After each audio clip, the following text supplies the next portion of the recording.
Dari berbagai usaha ya tentu yang dikenal saya itu Udin Bakar. Karena pertama kali ikan bakar di Indramayu itu saya. Tepatnya di samping Hotel Trisula. Waktu itu masih ada tanah kosong, saya bikin ikan bakar. Sesuatu yang baru waktu itu. Sampai melekat di nama. Ya, jadi nama Udin Bakar. Nah, tahun 2009 saya ikut kontestasi di Pileg, ya. Terpilih di Dapil 1 untuk Partai Golkar. Ya. Makanya saya bilang ke teman-teman, tidak ada namanya kalah terhormat. Yang ada menang terhormat. Siapa yang akan diusung dari bottom up ataupun dari Golkar di Indramayu untuk disatu menjadi calon kepala daerah. Muncul satu nama saya. Kemudian setelah disampaikan kepada pusat, muncul dua nama, saya dengan Mas Dani. Ya. Nah, bagaimana kita harus menyiapkan sumber daya manusia, dan kita punya PR 3,4% kita punya pengangguran. Jadi saya produktif.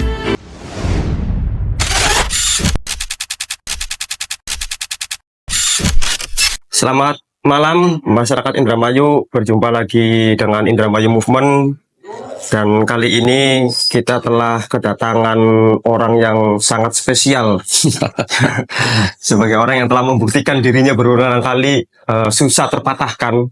Dan kali ini sudah membuktikan diri sebagai Wabub terpilih, Wakil Bupati terpilih Indramayu untuk 2024-2029.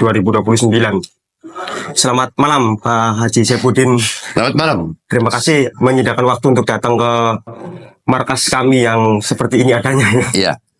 Boleh saya harus luruskan ya? Kayaknya lebih akrab kalau bilang Kang Udin aja ya. Oh, Kang Udin ya, siap.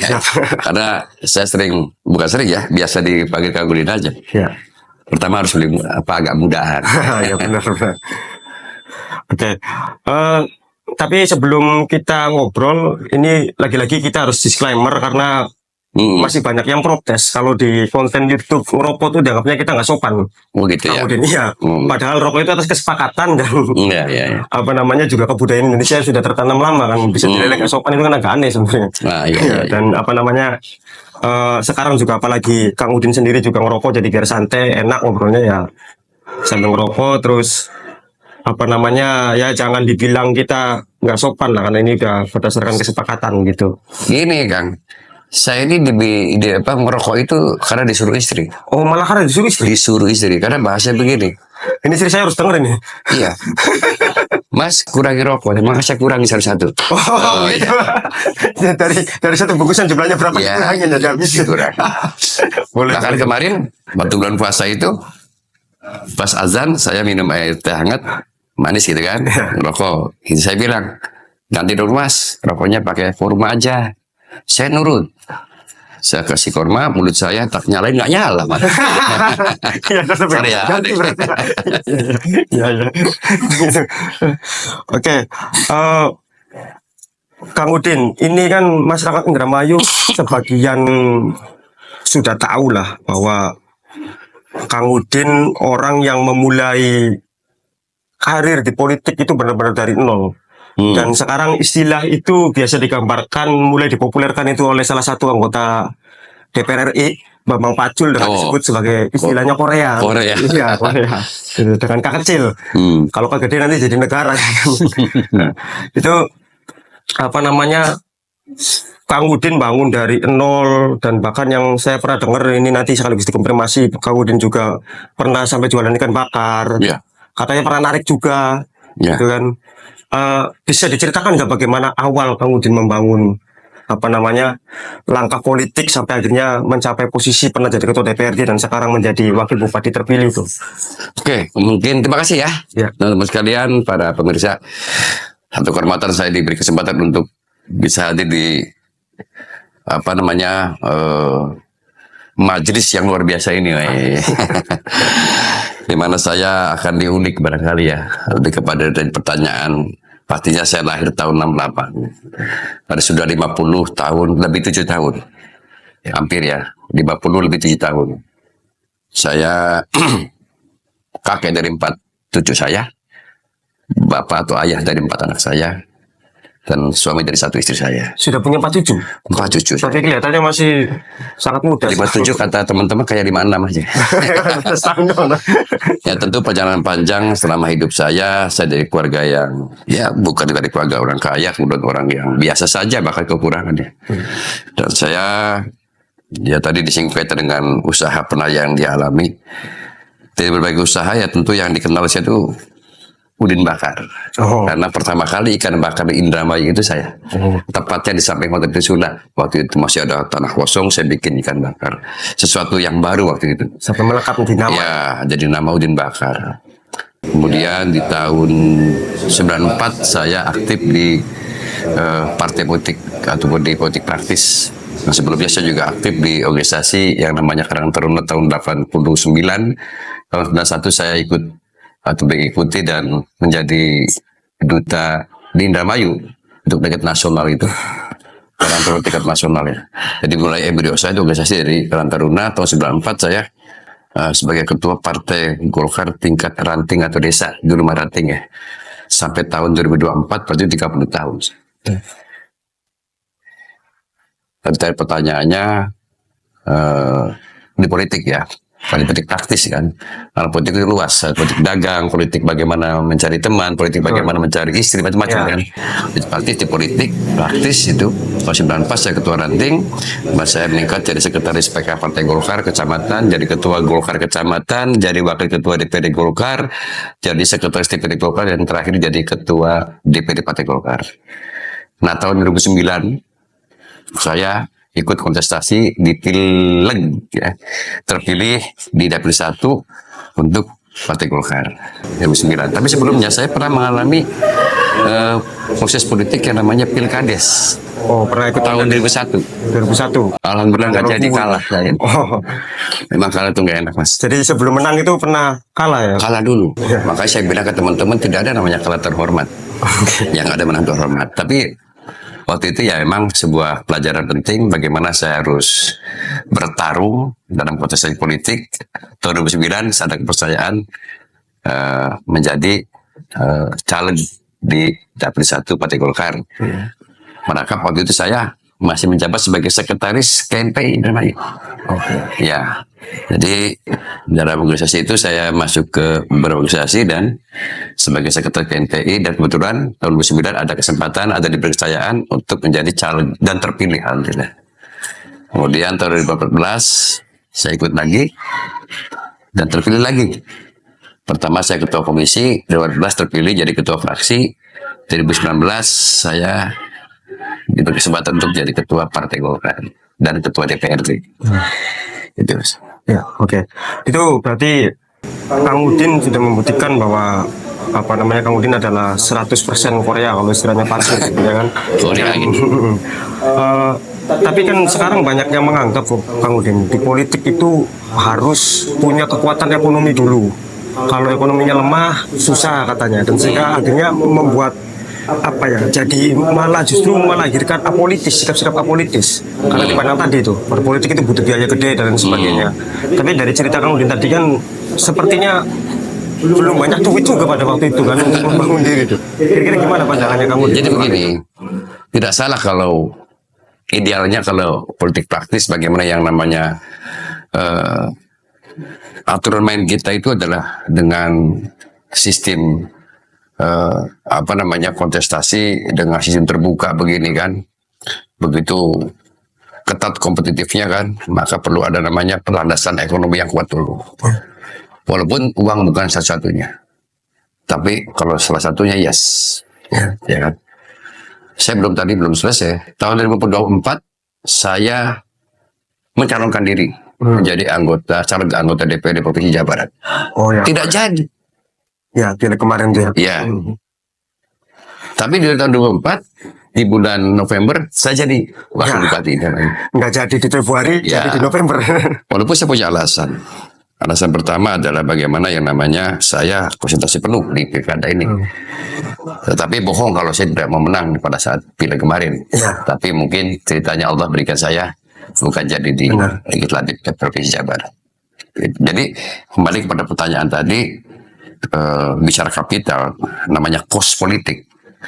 Ya penting Tapi bukan satu-satunya. Ya.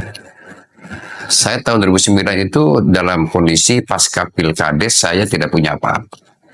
Tetapi punya semangat, punya teman, akses network jaringan, dan ya hubungan. Dan saya terpilih di antara beberapa teman-teman yang 4 kursi itu diantaranya saya.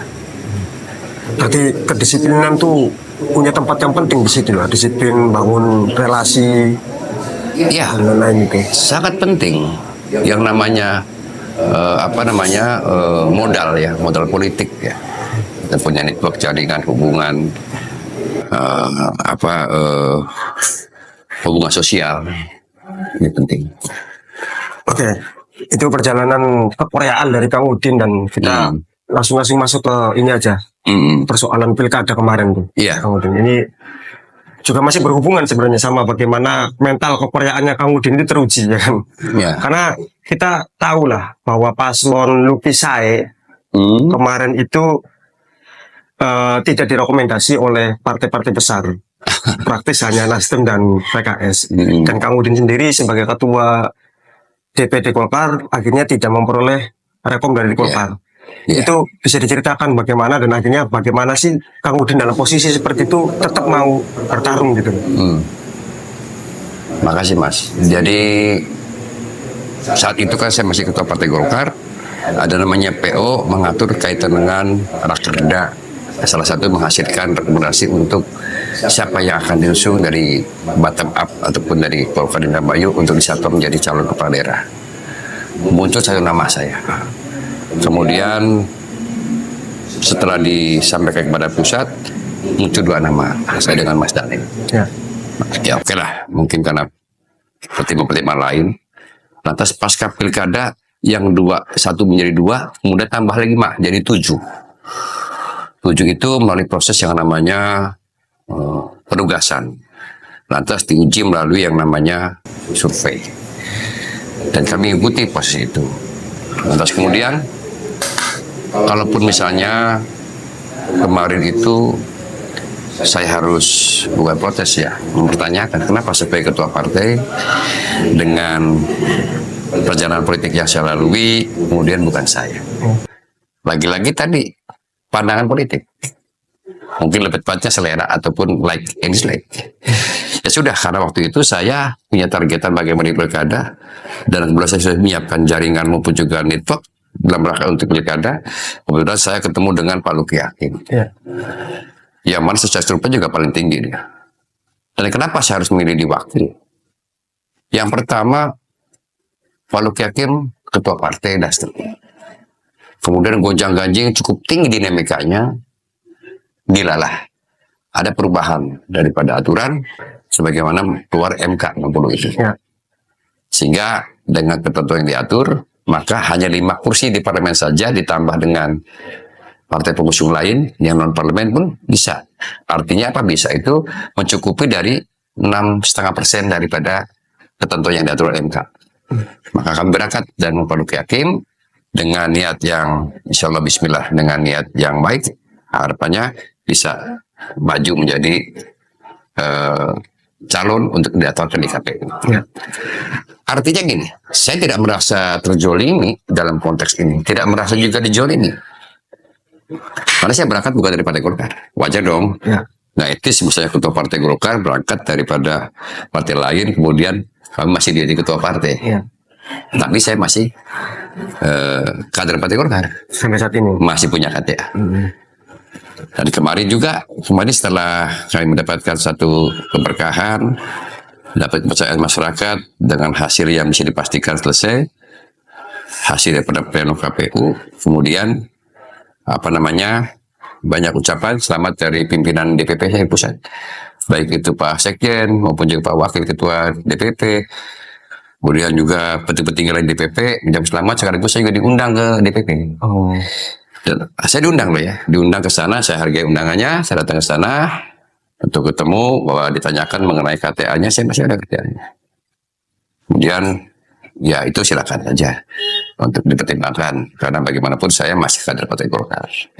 Jadi status sekarang itu masih anggota Partai Golkar dan belum ada keputusan untuk soal itu atau gimana itu? Ya artinya saya masih karena Partai Golkar. Masih. Ya. Kalau pertanyaan ada beberapa partai yang meminang apa, ya pastinya kami juga tidak bisa memungkiri ya untuk bisa di partai yang memberi kesempatan buat saya. Tapi saya masih kader Partai Golkar sehari. Masih pengen bertahan di situ. Iya. Kan ada istilah begini kan, ini bahasa Dermayu ya. Anak kanggo ora kiyeng, anak kiyeng ora kanggo. Ya. Saya kebetulan ada yang menganggui, tinggal kita kiyeng beli. Ya. Nah kita tadi udah menjawab saya nih. Saya masih kiyeng, nah, 3 tinggo beli. Ya. Kalau gitu. Nah, tadi kan meskipun Kang Udin bilang tidak merasa terdolimi ya dalam hal itu, cuma ya saya sendiri secara pribadi ya setidaknya penasaran. Artinya sebagai mental kemanusiaannya Kang Udin itu ngerasa drop nggak sih pada waktu itu tuh? Alhamdulillah kan, saya nggak merasa drop ya. Tapi rasa kecewa pasti ada. Pasti ada rasanya. Jadi saya juga ada protes Pak, tapi karena saya dididik untuk tegar, sudah juga harus menerima atas kenyataan, ya sudahlah. Artinya saya harus menyiapkan diri untuk mengambil sikap dengan konsekuensi logis yang dicopot, dan saya harus berani mengambil putusan dengan Pak Lutfi Hakim tanpa harus dengan Partai Golkar. Ya. Dan akhirnya itu semua sudah terlalui lah ya. Iya. Dan gini, Kang Udin, ini kan banyak yang bilang kemenangan Luki Sae adalah kemenangan rakyat. Karena tadi persoalan bagaimana Luki Sae melenggang tanpa menggunakan partai besar pun itu akhirnya bisa membuktikan menang. Dan kedua, bahkan ada yang bilang bahwa ini adalah ya memang sudah kehendak Tuhan yang tidak bisa dilawan pada waktu itu. Karena kalau istilah kemudian kan dilalah, ada keputusan MK 6,5% itu. Kalau tidak ada itu kan ya nggak tahu nasibnya gimana ya kan. Nah, menurut pandangan Kang Udin sendiri gimana memaknai kemenangan Kang Udin sendiri? Yang pasti begini, kita manusia punya rencana Allah tentukan. Ya. Ini sekalian Allah yang luar biasa. Artinya apa? Tadi bahasa lagi sambil lagi dilalahnya adalah MK 60. Kemudian bicara pilkada tentu beda dengan pileg ya. Pilkada ini bicara pada figuritas. Ya. Ada istilah ini, maaf tanda kutip ya. Partai itu hanya alat untuk bagaimana untuk memenuhi syarat. Tapi bicara figuritas ini sangat penting. Figur ini menjadi utama sepertinya. Ada istilah tadi, mohon maaf ada ektot aja. Mau partai kodok, mau partai kinjeng, yang penting siapa figurnya. Dan terbukti hari ini. Bahkan ada di daerah lain itu partai yang bisa dikatakan buram, tidak masuk ke parlemen di DPR RI, nggak masuk parlemen threshold, mengusung sebagaimana yang namanya calon jadi. Nah, ini berarti kan jelas nih.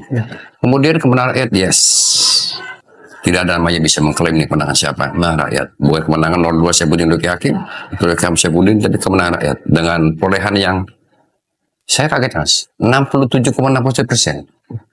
Bicara survei yang kami sering teman-teman share itu dari lembaga yang terakreditasi di KPU, baik itu indikator maupun juga Puskaptis, di angka 60 lebih saja. Oh ini bisa ke 67,61%. Jadi ini kemenangan rakyat yang digerakkan dalam rangka untuk semangat ekspektasi perubahan. Dan kebetulan juga ya memang Pak Luki ini sebagai pasangan saya yang sebagai bupati ini ya, sangat marketable. Ya. Yang kedua, nggak ada capeknya mas. Benar. Satu titik, dapat satu hari bisa 20-25 titik. Saya umurnya sudah nggak muda lagi nih. 10 titik aja, udah ngepan. Kayak lihat orang sama semua ini kan. Walaupun saya di beberapa simpul-simpul ya, di basis-basis gitu kan. Tapi ya perpaduan tadi, Pak Luki di akar rumput, akar serabut, saya di akar tunjang. Itu memang luar biasa ya kekuatan Pak Luki kemarin tuh. Saya kadang ngikut beliau aja, Pak Udin. Ngikut kalau kunjungan tuh. Yeah. 3 kali aja 3 titik tuh. Udah capek. Ngikut sehari, istirahat saya 3 hari. Iya. Itu luar biasa sekali. Iya, luar biasa. Nah, balik lagi ke tadi, Kang Udin. Izin ini kan kemarin pasangan 02 Lukisa ini kan menghadapi kekuatan besar lah ya, sampai ada istilah semut melawan gajah ya kan, karena kita tahu lah kekuatan incumbent itu seperti apa. Iya, iya, iya. Dan banyak isu-isu juga yang berkembang akan adanya money politik yang besar, kemudian penekanan di ASN sampai ke perangkat-perangkat desa. Nah, kira-kira pada waktu itu manajerial tim pemenangan itu seperti apa? Apakah memang komandonya dari paslon atau dipasrahkan kepada tim pemenangan? Yang pasti begini Kak, yang pasti kita punya tim sukses di tingkat kabupaten dan jajaran divisinya. Di dalam termasuk partai pengusung Nasdem, PKS, kemudian 5 partai pengusung non parlemen. Ada PKN, ada Hanura, Gelora, ada PBB, ada namanya Partai Buruh misalnya kan. Kemudian yang tidak penting ada relawan nih, 65 relawan yang terdaftar. Saya ibaratkan ini sekoci, perahu-perahu kecil. Bagaimana dia bergerak dengan semangat tanpa mengenal lelah. Ya. Kedua dengan, mohon maaf nih, saya kadang haru melihatnya nih. Pagi, siang, sore dia bekerja tanpa harus mikirkan dapat apa. Sampai urunan Mas. Ini luar biasa banget. Saya baru mengalami satu dinamika yang demikian luar biasa. Maka tidak ada kata lain, ini kemenangan bersama. Walaupun nanti ke depan ya sudah nggak ada lagi namanya 01 dan 03. Ya, udah. Semuanya dah kembali kepada semula. Dan saya minta doanya kepada masyarakat semuanya, sehingga saya bilang Pak Hakim mampu menjalankan tugas secara amanah dan baik tentunya untuk Indramayu ke depan lebih baik. Oke.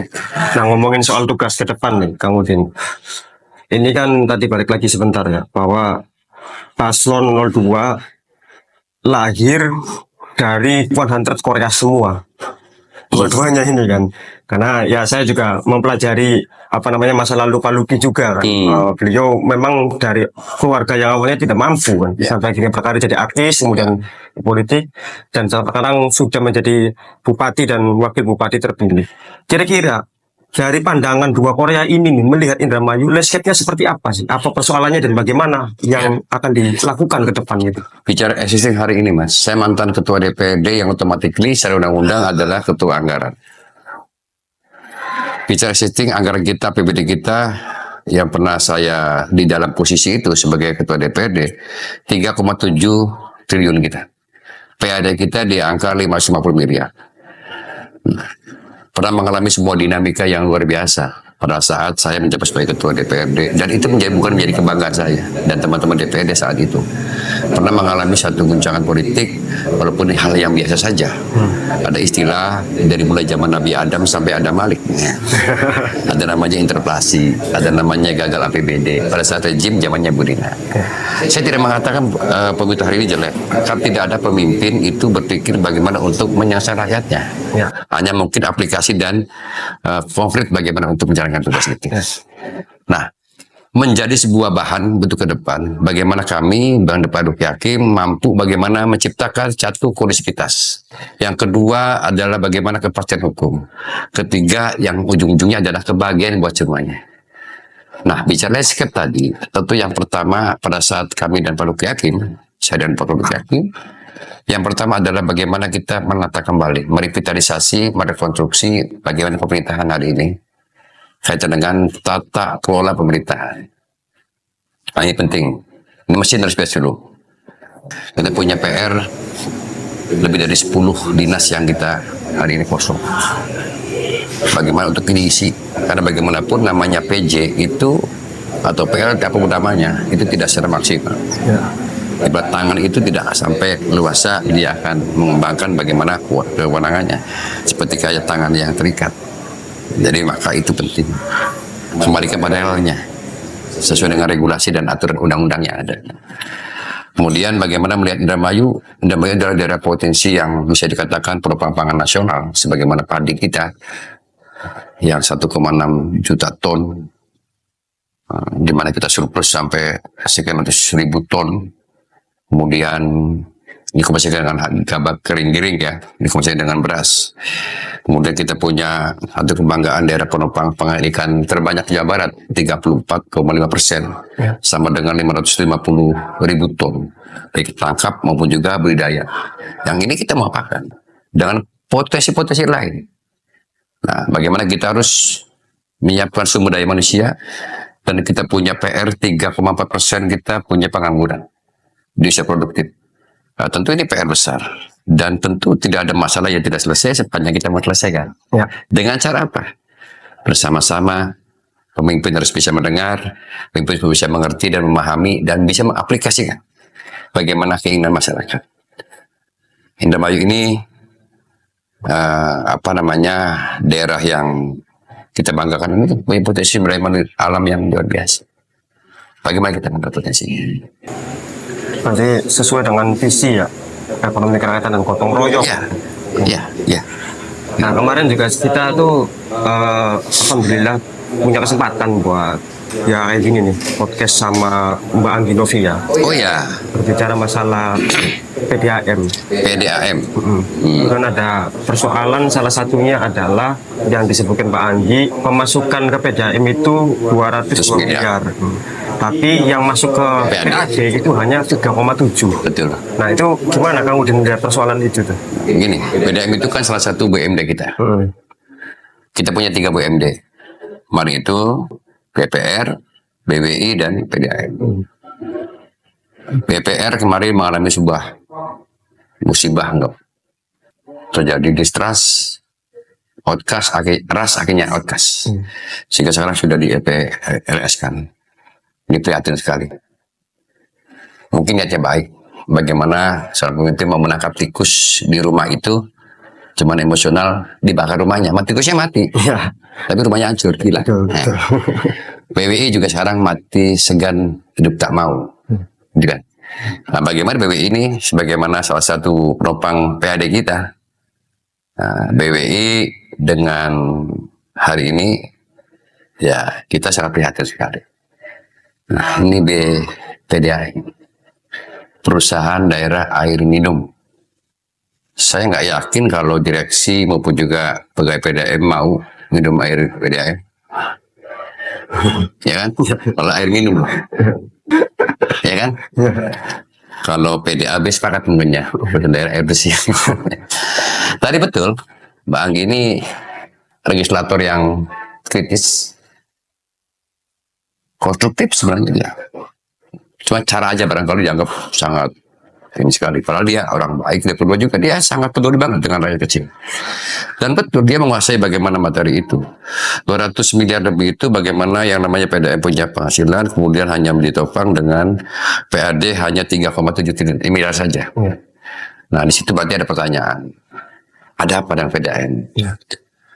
Apakah tata kelola manajemennya amburadul, tidak efisien, atau yang lain? Nah kita akan coba nanti mendiagnosa dari hal itu.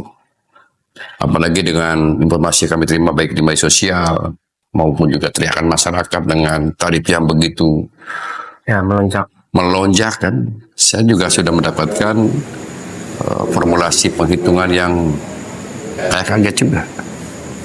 Artinya memakai literisasi, tidak memakai kubikasi, walaupun 1 kubik itu saya kira itu benar. Tapi dalam hitungan tarif itu akan memberikan pada pelanggan. Artinya apa? Ada klaster-klaster di situ kan, klaster masyarakat, klaster sederhana, klaster kelas menengah, klaster perusahaan beda-beda. Nah ini PR kita juga, bagaimana membenahi PDAM. Apakah di situ terjadi namanya efisiensinya kan harus dilihat lagi. Apakah dengan banyaknya kebocoran, dan ini yang kita akan lakukan. Nanti kedepannya nih Kang Udin, strategi untuk membangkitkan kembali BUMD kan, dengan banyak BUMD yang sudah koma lah sebetulnya, terus kemudian sumbangan ke PAD-nya juga rendah. Nah, strategi ke depan bayangan Kang Udin bagaimana untuk membangun itu agar lebih maksimal sumbangsinya pada PAD Indramayu? Kata kuncinya profesional, Mas. Lagi-lagi jangan juga BUMD ini selalu menjadi dikedepankan sosialnya. Kita sudah tidak bisa dipungkiri ini profit oriented. Ya. BWI misalnya, kita pengen profesional. Jangan juga nanti ke depan seperti BWI ini seperti keranjang sampah. Artinya apa? Orang-orang yang sudah potensial hanya karena balas budi segala macam, terus itu harus profesional. Yang memahami bagaimana core bisnis segala macamnya harus kita. Yang penting usaha di BWI itu, misalnya contoh BWI kita gerakan. Jangan sampai ini menjadi pantang kalau perusahaan daerah atau perusahaan BUMN misalnya kalau negara itu usahanya bersaing dengan rakyat. nggak boleh. Yang belum ada kita adakan, yang akan dilakukan kita harus siapa? Harus profesional, orang-orang profesional. Walaupun dengan nggak salary yang tinggi, tapi profesional. Saya harus menghitung dulu bagaimana namanya portfolionya, bagaimana dia menjalankan tugasnya. Ini uang rakyat. Kan gitu. Seperti yang kemarin saya bulan alhamdulillah diundang oleh timnya Pak Pramono Anung, Gubernur DKI terpilih. Saya ketemu Pak Luki dengan Pak Sandiaga Uno, saya dengan Pak Pramono. Di sana ada beberapa program oleh pemerintah DKI ke depan nanti. Kalau di Wita Pusat itu kan ada program namanya makan siang gratis ya, bergizi ya. Kemudian Pemprov DKI itu, pemerintah DKI akan mengadakan selaras dengan program pusat tapi sarapan gratis. Nah, selanjutnya kan kebutuhan daripada bahan baku pangannya kan, di antaranya kita punya beras. Nah, ini yang kita akan coba bagaimana untuk menjalankan G2G antara dengan DKI misalnya. Nah, apa tidak? Ikannya. Kita bisa ngirim ke sana. Oh iya. Ya. Tapi gini, kemudian saya juga belakangan ini mikir dan rencana juga pengen bikin diskusi seperti ini dengan dosen pertanian UIR, tapi mereka lagi penelitian sehingga belum dilakukan sekarang. Cuma saya juga punya bayangan begini. Ketika Indramayu punya sumber daya alam pertanian yang luas, pertanian itu maksudnya pun tidak hanya sekedar ngomongin tanaman ya, peternakan dan perikanan juga masuk dalam kategori pertanian. Nah itu kan mau nggak mau kita harus pakai apa yang disebut dengan agribisnis dan agroindustri puncaknya. Nah sementara kalau ini saya lihat ya, saya lihat terutama di desa saya sendiri, kecamatan saya, itu kan masih pertanian kita fokus pada usaha tani, belum pada penambahan nilai dengan strategi marketing dan penambahan ilmu berbagai produksi, dan juga belum ada aplikasinya. Nah, kira-kira ke depan seperti apa nih? Kalau saya membangun itu. Jadi pertama gini, ini kan satu keprihatinan, tapi juga bukan harus kita ratapi, lebih kepada bagaimana kita harus secara konkret melakukan. Pertama PR kita adalah bagaimana generasi muda kita jangan juga apatis maupun juga sepertinya tidak mau bagaimana di dunia pertanian. Nah, petani-petani milenial ini yang kita akan dorong.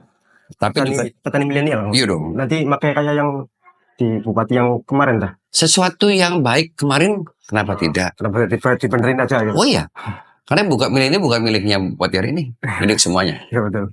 Bahkan saya katakan dengan saya berkali-kali juga, bermartabat juga, ini penting saya sampaikan. Tapi bermartabat dalam konteks teknologi bahasanya, ya kan, bukan daripada singkatan ataupun apa. Jadi bagaimana petani muda kita jangan lagi dengan teknologi terbarukan misalnya, dengan bagaimana petani kita harus belajar bagaimana dengan negara lain misalnya dari Thailand itu kan termasuk, ya maaf saya pernah di negara yang kebetulan punya kebanggaan petaniannya itu. Pegawai bank itu kalah geng sama petani. Nah bagaimana generasi muda kita ini? Termasuk Indramayu dengan luasan 105.000 hektar ini. Apalagi dengan programnya Pak Prabowo, ketahanan pangan. Ini harus kita siapkan petani-petani muda kita. Nah kemudian tadi kaitan dengan potensi yang hari ini hanya seperti kayak petani konvensional. Muncul lagi yang namanya panen kuben. Itu malah ada reaksi dari masyarakat. Sebenarnya ini kita harus bicarakan, duduk di satu meja, bagaimana cara solusinya. Buruh kita, karena petani buruh mas. Petani itu, maaf ya saya harus dalam konteks santai nih. Kita petani buruh banyak. Yang punya sawah itu mengkaji beri dikaji. Kemudian saya harus paham betul petani kita ini otaknya bukan di sini mas, di mata, nelayan juga sama. Contoh, maka perlu ada demplot. Pada saat pakai varietas padi yang A dengan pupuk yang pakai B misalnya, terus bagus, mereka ikut. Lihat dari pada contoh tadi. Nah, kemudian ke depan, bagaimana pertanian kita tidak hanya padi kan? Padi ini tanaman bukan tanaman air, tapi butuh air. Nah, maka kita siapa bagaimana air itu. Kemudian tidak hanya pertanian padi, hortikultura dan lain-lain. Kita siapkan bagaimana? Maka perlu didukung dengan infrastruktur tadi. Jangan sampai nilai hasil produksi kita akan menyerosot dengan hanya karena masalah kurangnya kita infrastruktur. Kayak contoh daerah macam, ya ini contoh saja nih ya, daerah macam Pasekan di situ ya ada satu wilayah perempangan, ya petani tambaknya pakai intensif ya, kemudian pakai udang yang Panama itu saat dipanen raya luar biasa pada saat dijual karena kesulitan infrastruktur, maka pakai overlion, maka mengurangi kualitas daripada udangnya, akan menurun harganya. Ini penting dipikirkan jalan usaha tani, jalan usaha produksi yang harus kita tingkatkan. Jadi banyak hal yang menjadi PR ke depan, tentu dengan kebersamaan dan bersama-sama untuk memikirkan hal itu. Oke. Terus selain ngomongin pertanian juga nih, Mas ini boleh diminum nih? Oh ya silakan. Atau pajangan? Oh iya, Properti kalau bukan? dari tadi iya. ya, saya lupa. Kirain saya itu properti gitu. Ternyata anget juga jadi ini tuh. Semua di sini asli bukan? Oh gitu. Saya harus minum. Cuma ini kesalahan saya lupa. Saya khawatir properti gitu kan. Ini saya asli Mas ya? Asli semua ya, nggak ada yang properti. Gitu dia. Malah tadi saya pengen protesnya gini, kok Kang Udin nggak ngerokok? Saya takutnya dia mau nggak sopan lagi, saya ngerokok sendiri. Saya ngerokok itu kalau pengen Mas. Kalau nggak pengen nggak rokok. Iya, meskipun disuruh gitu. Iya. Oke. Jadi izin ya saya boleh rokok ya. Ya, siap. Nah, Rokok itu enak Mas. Kalau mati hidup lagi. Apinya maksudnya. inilah figur Kang Udin ya, meskipun udah jadi ketua DPRD, sekarang wabuk terpilih, gayanya itu masih santai dan masih enak diajak ngobrol bercandanya tuh. Ini loh Mas. Ada peribahasa. Oh, ya benar. Ari watuk mah, awas Ari watuk mah konidin. Ya. Kalau watak saya kudin. Masuk kan? Masuk. Aman ya? Aman. Siap. Ya, izin lanjut Kang Udin, nyalain rokok tuh. Selain pertanian, Indramayu juga sekarang yang berkembang adalah di dunia UMKM, ya kan. Dan kebetulan tadi sore saya ditanya sama istri, Mas gimana strateginya Lukisain untuk ngembangin UMKM ke depan? Nah kebetulan karena saya udah nerima jadwal malam ini mau kedatangan Kang Udin, saya bilang ya udah nanti biar Pak Wagub aja yang jawab. Siap. Sekalian. Iya ya. Ini kan dalam rangka untuk supaya saya jawab kan. Tidak hanya untuk pemirsa tapi juga untuk istri kan. Lebih tepatnya sih biar saya nggak kelihatan bodoh di depan istri aja. Iya. Salah satu program kita dari program visi Reang itu kan ada 65 programnya satu UMKM. Kebetulan saya sendiri masih ya menjadi pembina di salah satu kelompok UMKM Punamigran. Dan kebetulan saya pernah menjabat sebagai ketua DPRD, satu-satunya lembaga pemerintahan yang pertama kali mengawali merubah plakat dengan UMKM. Untuk saya, instruksi kepada sekwan untuk merubah plakat yang biasa untuk tamu datang, dengan kenangan-kenangan plakat, rubah dengan merchandise. Kita kontrak dengan kelompok UMKM Punamigran, Mbak Bini waktu itu. Kemasannya kita baguskan, isinya ada beberapa produk-produk UMKM, rengginang dengan packaging yang bagus. Nah, semuanya itu kan UMKM semuanya. Dengan cara ini, mudah-mudahan nanti ke depan kita akan instruksikan pada semuanya. Bagaimana kita bisa hidup? Yang bisa menghidupkan UMKM adalah kita. Bagaimana pemerintah daerah hadir di situ. Selama pendampingan, memberikan satu pengetahuan dan membuka market atau jaringan sehingga UMKM kita bisa tumbuh kembang. Di samping yang lain adalah permodalan. Nah ini kan satu will bagaimana pemerintah daerah untuk melakukan komunikasi dengan pihak perbankan dalam rangka untuk mendukung UMKM. Tapi jangan dilepas, harus dikawal, dibina, didampingi, kemudian dibuka ruang-ruang untuk market. Saya percaya dan yakin orang Indramayu ini kreativitasnya tinggi Mas. Tinggal bagaimana pemerintah hadir. Apa seriusnya? Melalui anggarannya, melalui orang-orang sumber daya manusia kita ya di pemerintah itu harus mampu dan punya satu sense of crisis-nya atau sense of belonging-nya lah. Jadi UMKM kita ya pengen kita kembangkan terus karena roda pemerintahan kita baik mikro maupun makronya UMKM dan pelibatan itu harus dikawal gitu. Dan ini tadi kan Kang Udin juga mengakui bahwa orang Indramayu kreativitasnya tinggi. Dan itu terbukti, Siwang saja sampai sudah diekspor keluar. Padahal baru pakai jaringan TKI ya. Terus cuma saya masih punya kegelisahan pada sektor produksi kita. Karena gini, sekelas intip goreng, kita belinya di Pleret pasar kita. Itu kan berarti harus dibangun juga industri di wilayah seperti itu kan. Intip itu mas, cara bagaimana narasi dan rasa dilewat, Ya. sehingga menghasilkan intip. Hari ini saya masih nantang orang, bukan nantang sih, saya pengen rindu banget makan intip. Makan intip sih langsung lewat, nikmatnya luar biasa kalau dikasih kelapa muda, jadi parut itu dikasih sedikit garam, udah nikmat ini kok kue bari jangan lombok mas, itu luar biasa kayaknya mertua lewat ke Katun. Nah, intip goreng yang biasa dijajakan di Cirebon, saya lebih tahunya persisnya di pemakaman Serung Jati. Oh ya, kalau itu yang gede ya, kalau Ya. tapi intip yang kemasan itu. Masa ada lagi, Mm. itu kan kreativitas bagaimana kemasan itu kan. Iya. Intip itu nikmat. Mas. Iya benar. Kemudian ada lagi namanya jagung seperti kayak nama apa ya? Jagung itu Putik. kelitik. Iya kritik. Nah, nggak tahu teman-teman ada yang masih melihat kelitik? Masih Masih tapi jarang. di kampung-kampung ya. Iya. Di kelitik itu kan sebenarnya kan udah langka. Iya benar. Nah, ada alot mas ya. Iya. Nggak mau. Apa sih mungkin bisa aja kue Iya. Tapi punya cara di kopi. Oh iya benar. Jadi medok kan. Kayak sereal. Nah, jadi kreativitas kan UMKM ini banyak yang kita harus juga gali. Tapi jangan lupa kita dalam persaingan yang harus juga sadar dalam posisi itu ya harus packagingnya, terus pemasaran. Ya buka. Contoh misalnya bisa aja kan, saya akan tutup nih kalian punya toko modern.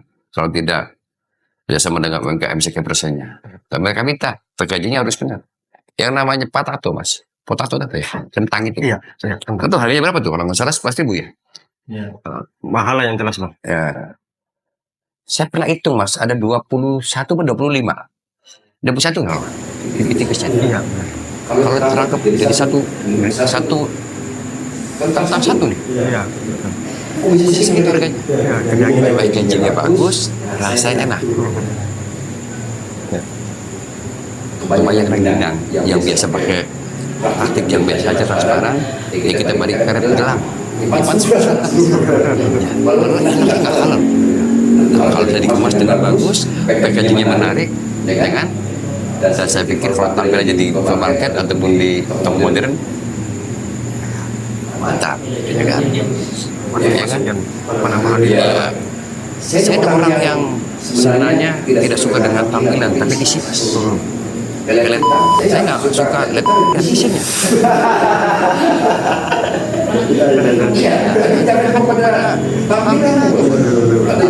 Saya nggak isi. Isinya enak.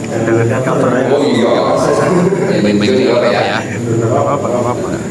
Seperti saya aja. Tapi tadi Kang Udin ini suka intip terus yang dikasih kelapa. Mas, intip ya, bukan ngintip loh.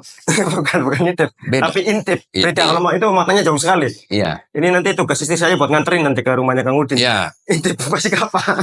Jadi beda antara intip dan ngintip. Iya. Kayak contoh nih bahasa kata kalimat nih, satu narasi.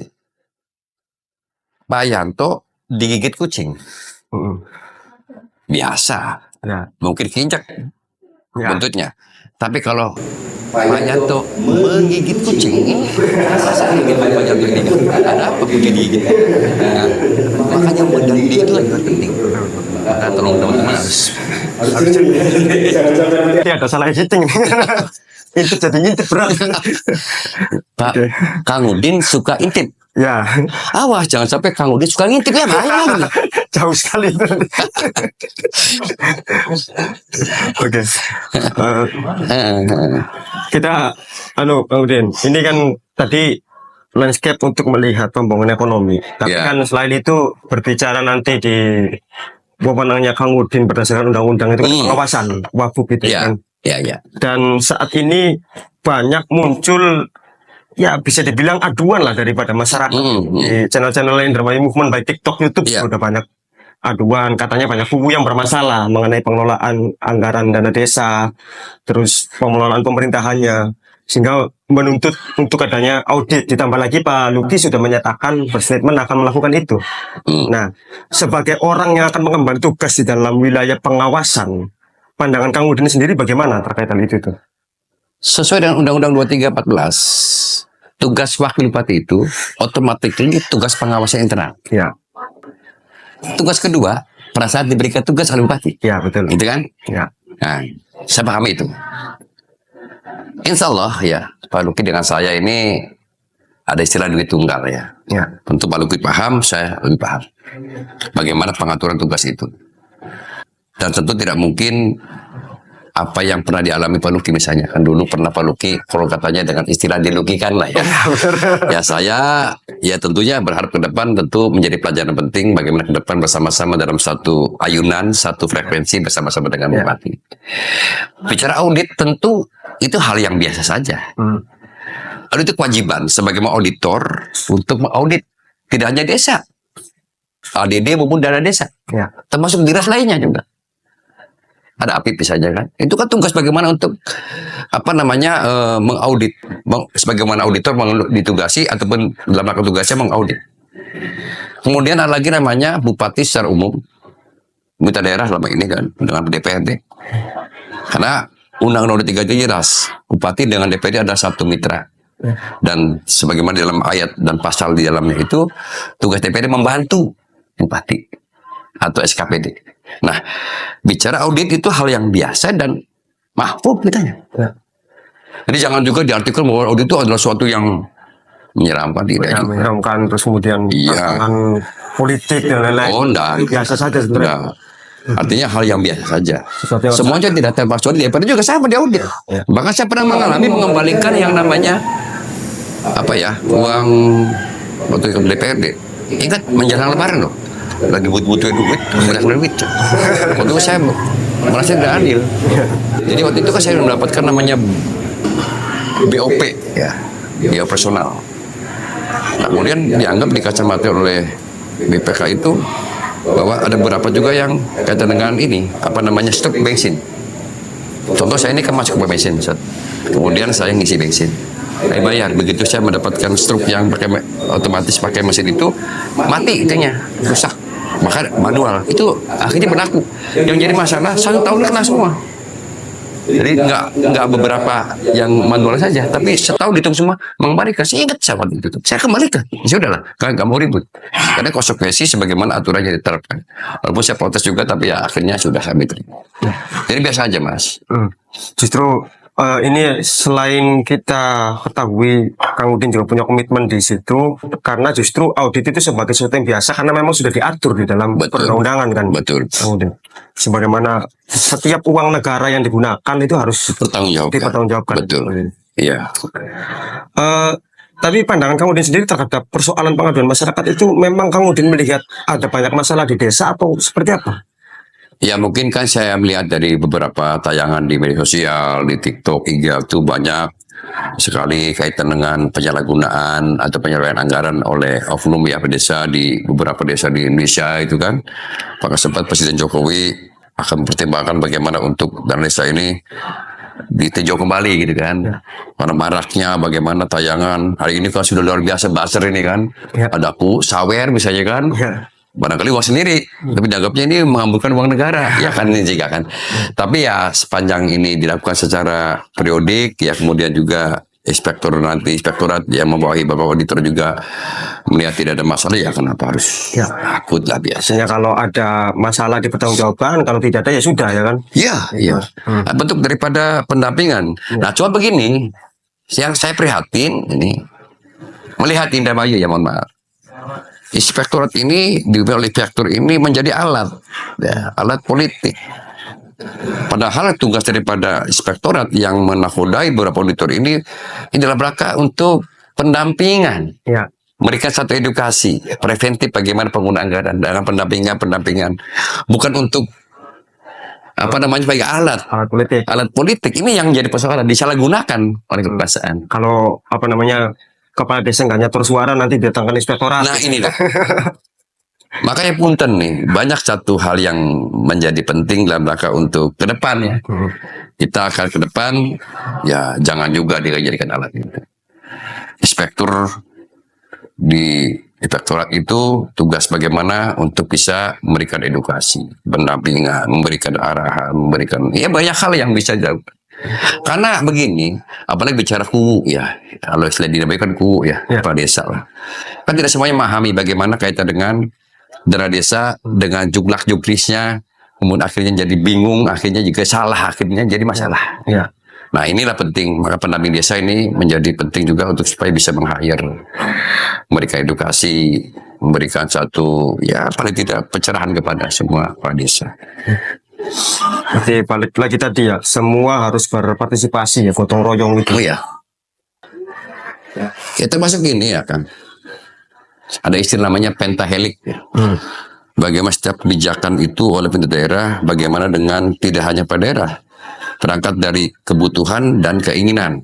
Nggak cukup keinginan saja, tapi kebutuhan. Maka melibatkan bagaimana pengambil kebijakan, stakeholder yang lain, akademisi, maupun juga tokoh masyarakat. Sehingga program pembangunan ini secara utuh komprehensif.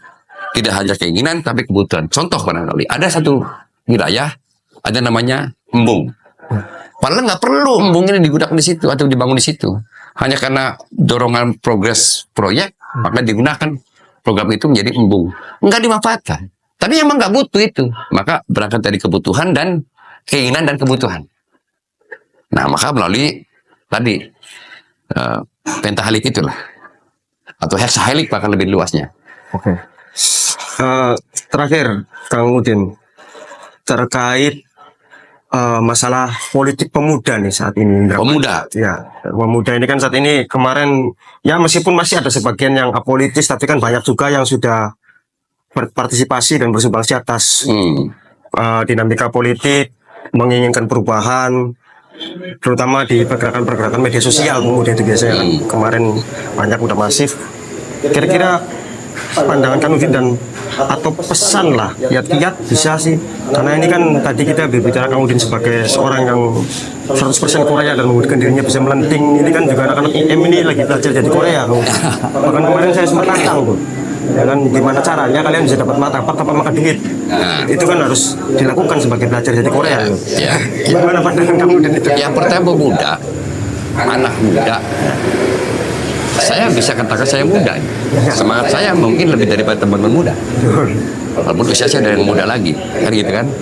Nah, saya pernah muda. Dan saya masuk politik itu, politik yang saya maksud dengan politik praktis tadi. Kan dalam saya masih muda. Walaupun saya udah punya istri ya. Saya bisa katakan terlambat.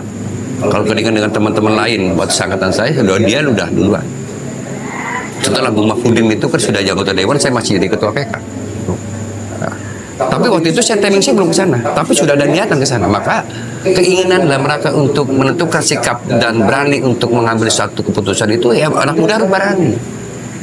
Jangan mimpi sekedar mimpi tidur ya. Mimpi bagaimana pas saat dia bangun, mampu bagaimana untuk memutuskan satu sikap. Karena saya yakin tidak ada namanya niat itu kemudian hanya niat. Kalau kita nggak lakukan, ya nggak mungkin. Kalau kita lakukan, apapun hasilnya kita akan dapat. Jadi harus berani, jangan apolitis. Nah, bicara hari ini kan sebenarnya sudah cukup bagus Indramayu ini. Pertama dari sisi gender. Zaman kita 3 periode itu, pada saat ada zaman 17 perempuan di antara 50. Berarti kan sudah mulai gender. Bicara anak muda, bahkan ada beberapa juga kader muda yang masih ya, sebagai legislator, belum nikah, bahkan masih muda banget. Dia tamu sebagai legislator. Walaupun yang kita harapkan ke depan, legislator kita ini tidak cukup hanya sekedar kuantitas, tapi kualitas. Nah, Mbak Anggi itu salah satunya yang kita inginkan, perempuan, berani, kritis, dan apa namanya, dia punya sense of crisis dan memang dia berani untuk menyampaikan. Blueprint lah ya, Bang gitu. Blueprint. Dan kayak saya pun tentunya kan tidak semuanya seperti saya ya. Tapi paling tidak, saya tidak berarti harus dengan seperti saya, tidak juga. Karena orang masih punya given. Dan punya habit masing-masing. Dan saya pengen teman muda ini jangan hanya mimpi dalam keadaan tidur santai. Dan hari ini kan sudah lagi, apa namanya, bukan tren ya. Harus juga yang namanya out of the box. Harus begitu. Dan inilah saatnya. Anak muda sekarang dengan sajian banyak sekali kan, karena seperti kayak di media sosial apa, makanya lebih banyak diberikan satu kesempatan nih kan. Zaman kita kan belum ada namanya apa namanya media sosial, aja bodoh pakai handphone. Ada penembak kucuadun bega mikir dingin kan. Pertama tuku kertas dingin, nulisnya priwe Wisnu bagus, sebengi-bengi anak nepriwe. Iya kan? Ya benar. Walaupun perjuangan luar biasa. Sekarang kan cukup tetap WA I love you kan. Tidaknya kan, ya kan? Ya, risiko lah itu. Kalau dulu kan kayak zamannya ini senior saya ada Pak Dadi sini. Pada saat dia kuliah, yang namanya beliau kuliah ngadepin namanya Western. Karena cukup dengan M-Banking, cukup 3 detik, ya. Dulu kan anak mahasiswa kan colong-colong mata nih kan. Kalau katanya nunggu Western bolak-balik, utang di baru sudah banyak pakai buku ketek kan. Nah, sekarang udah lebih harusnya lebih bagus. Nah, cuma kadang terbuai dengan keadaan. Dulu itu perjuangannya berat bos. Ya, gitu kan, yang namanya perjuangan berat itu kan untuk mendapatkan cewek saja. Wah, ada perjuangan tadi dari mulai beli kertas, duitnya sih gede. Dapat kertas wangi, ditulis malamnya, gimana nulisnya? Setelah ditulis semuanya, kemudian dimasukkan ke amplop, cara bagaimana memberikannya. Kadang-kadang salah nggak masukin kertas orang lain kok. Dapat ke teman saya cewek, cowok juga. Betul. Nah, ini perjuangan. Ya. Ya, artinya dinamika zaman berbeda, tapi Ya. yang jelas keberanian tetap harus ada ya. Iya dong, malah harusnya lebih loh. Lo harus lebih, karena Iya. lebih mudah sekarang. Kan? Iya. Oke. Tapi tadi saya udah ngomong terakhir ya, cuma ini ada yang lupa nih Kang Udin. Nggak apa-apa. Satu lagi. Ayo. Ya kan? Soal sekarang yang lagi berkembang juga kabar terutama di Karangampel itu adalah marak kembalinya geng motor. Geng motor. Kaitannya dengan pemuda juga nih remaja. Ya. Ada kenalan-kenalan remaja yang sampai akhirnya melakukan tindak kriminal. Nah, pandangan Kang Udin fenomena itu seperti apa dan apa sih yang harus dibangun ke depan agar mengurangi hal itu tuh? Ini yang menjadi perhatian kita salah satunya. Bagaimana terjadinya geng motor, tawuran antar desa, anak muda yang bla bla bla bla. Ini salah satu faktor. Di antaranya ada pengangguran kita. Solusinya bagaimana? Kita minta hadir, mencarikan solusi untuk bisa mereka mendapatkan satu kegiatan dengan cara kita harus mendatangkan investasi misalnya. Ya. Contoh saja nih. Sehingga 3,4% tadi yang dari antaranya usia produktif. Kemudian bagaimana mendapatkan satu pekerjaan, kemudian juga mendapatkan satu kegiatan sehingga mengurangi kegiatan yang tidak yang negatif tadi, yang tidak bagus tadi. Ada peribahasa maka otak yang ngalih, pikiran yang ngalih. Ya. Itu kan? Ya, benar. Maka ini bisa hadir. Maka ke depan tugas kita adalah antaranya itu solusinya. Karena saya yakin dengan anak muda ada satu ruang kreativitas, kemudian diberikan namanya kesempatan untuk bekerja dengan sendirinya. Oke. Akan ada perubahan daripada perilaku. Ya. Kan begitu. Baik. Oke, demikian perbincangan kita sekarang dengan Kang Udin. Sangat menarik dan penuh inspirasi terutama bagi anak-anak muda yang sedang membangun dirinya pengen penting Korea ya kan. Ya. Sekali lagi terima kasih atas waktunya. Ya, sama-sama, Kang Udin. Kang. Mudah-mudahan lain kali kita bisa ngobrol begini lagi. Boleh. Kapan waktunya kita bisa ngobrol lagi dengan tema yang terlepas sampai dari sebagaimana saya baik-baik di Wakil Bupati. Ya. Begini lebih santai, lebih memberikan satu informasi yang ya terbuka lah. Enak ya. Kang Udin? Iya, ayolah sama-sama anak muda kita bersama-sama untuk Indramayu. Maka saya kira begini, jangan mimpi Indramayu ini maju sepanjang kemajuan yang kita harapkan mengharapkan orang lain. Yang bisa majukan Indramayu, Indramayu ya, siapapun itu, tokoh pemuda, pemudanya, perempuannya, tokoh masyarakatnya, ulamanya, semua bebarengan beberes di Indramayu. Sehingga yang kita harapkan Indramayu, maaf saya pakai bahasanya Pak Kiai, menjadi Indramayu yang badatu taibatu walaupun gofur ini akan terwujud bos, gitu kan. Jadi kembangan kita menjadi Indramayu Wong Reang, gitu kan. Indramayu Reang, gitu kan. Indramayu kita dan kita semua Indramayu, gitu kan. Ya, sebagaimana slogannya Luki saya itu kan beberes bebarengan Indramayu terus Wong Reang, artinya ada kepemilikan bersama. Jadi Iya. kita semua harus berpartisipasi. Dan spiritnya Reang gembira. Benar. Oke. Gitu ya. Oke, terima kasih nih ya. Ya. Atas Sama-sama, Pak. kesempatannya. Tapi jangan kapok. Nanti siap saya kapanpun pada saatnya kita ada kesempatan bisa ketemu lagi dengan Indramayu Movement. Ya, mudah-mudahan malah Kang Udinnya nggak kapok sama kita. Ya, insya Allah. Saya jawab dengan bahasa jeruk purut harum baunya. Aku turut apa maunya. Oke, siap. Itu kan.